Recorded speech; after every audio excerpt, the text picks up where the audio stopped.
किसी भी काम के पहले 90% हिस्से को ख़त्म करने के लिए आपका लगेगा 90% टाइम और बाकी के बचे हुए 10% हिस्से को ख़त्म करने के लिए आपका लगेगा 90% टाइम।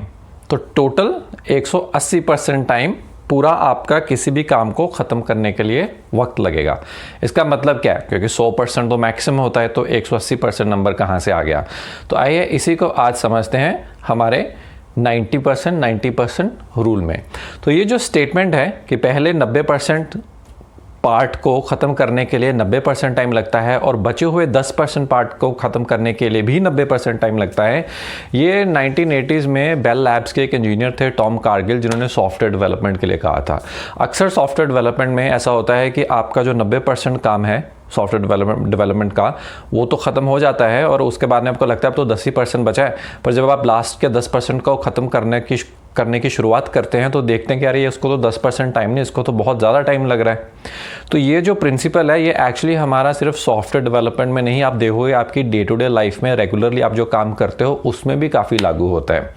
जैसे कि हम एक सिंपल एग्जांपल लेते हैं रेज्यूमे या सीवी बनाने का। जब हम कोई जॉब अप्लाई करते हैं तो जो अपना जो सीवी बनाते हैं, तो आपने अगर कभी सीवी बनाया हो तो आप देखोगे कि जो उसके पहले पॉइंट्स हैं, जब बनाना शुरू करते हो, आप लिखना शुरू करते हो, मान लीजिए कल सुबह मॉर्निंग 10 AM आपको एक सीवी कहीं पे जॉब के लिए सबमिट करना है। उसके पिछले दिन आपने शाम को 4 बजे सीवी बनाना या रिज्यूमे बनाना शुरू किया।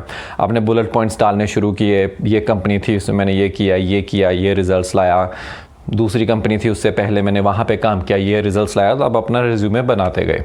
तो आपको लगा कि 90% रिज्यूमे ख़त्म हो गया, 2-2.5 घंटे आपके लगे ये काम करने के लिए। इतनी देर में आपके एक दोस्त आ गए, उन्होंने कहा कि यार क्या कर रहा है, अगर तेरे पास टाइम है तो चल खेलने चलते हैं। तो आपको लगा कि यार 90% तो मेरा काम हो गया है, चलो खेल आते हैं, बाकी 10-15-20 मिनट का काम बचा है, फॉर्मेटिंग करनी है, थोड़ा सा प्रूफ रीडिंग करनी है, स्पेलिंग्स देखने हैं, एक आध पॉइंट बचा है, ये तो मैं आके 15-20 मिनट में कर लूँगा। तो आप खेलने निकल गए। जब आप वापस आए रात को, आपको लगा यार मैं तो बहुत थक गया हूँ, सुबह उठूँगा फिर एकदम फ्रेश माइंड से चाय वाय पी के 15-20 मिनट लगाऊंगा और उसके बाद में 10 बजे से पहले मैं तो रिज्यूमे सबमिट कर दूँगा। सुबह उठे आप, रिज्यूमे को आप ख़त्म करना का काम शुरू किया आपने,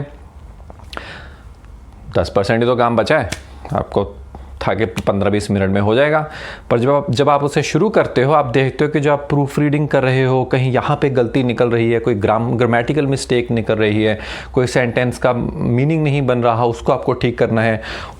फॉर्मेटिंग, उसकी डिज़ाइन जो है, डिज़ाइन में आपको पसंद नहीं आ रहा है, कोई लाइन आगे जा रही है, पीछे जा रही है, उसमें टाइम लग रहा है। तो जो चीज़ को आपको लगता था कि 15-20 मिनट में ख़त्म हो जाएगी, अब एक्चुअली उसको 1-1.5 घंटा हो गया और अभी तक ख़त्म नहीं हुई।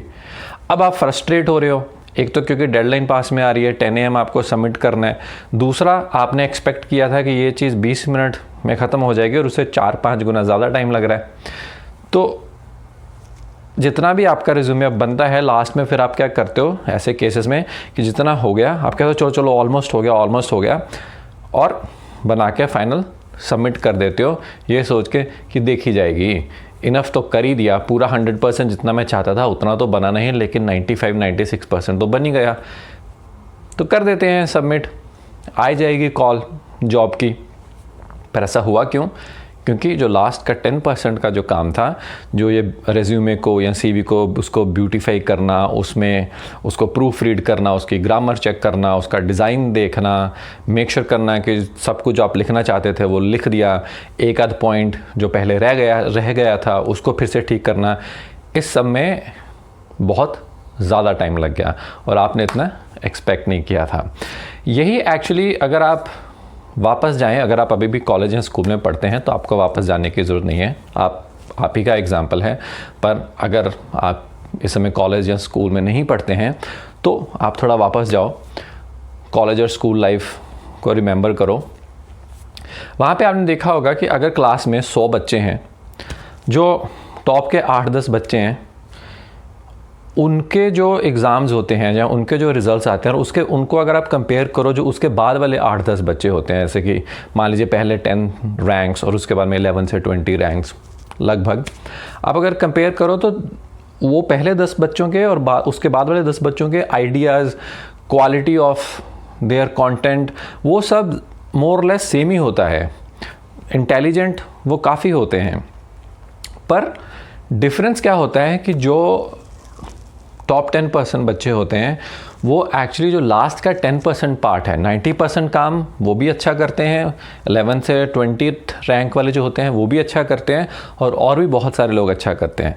पर जो लास्ट वाला 10% है, ये जो टॉप करते हैं स्टूडेंट्स, या जो हमने कहा जैसे कि 8-10 जो रैंक्स होते हैं, वो लास्ट के 10% के काम को 10% ही टाइम नहीं, बहुत ज़्यादा टाइम देते हैं।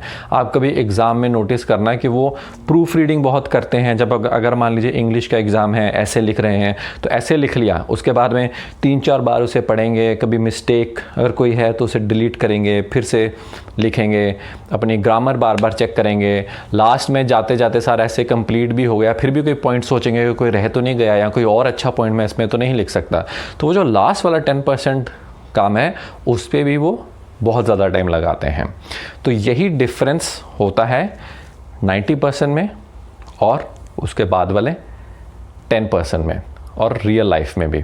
तो एज ए रिकैप, कोई भी आप काम करो, अगर आपको उसे बहुत अच्छी तरह से करना है, अगर आपको ज़्यादा रिजल्ट्स उसमें चाहिए, तो पहले 90% काम को तो 90% टाइम में ही ख़त्म होगा।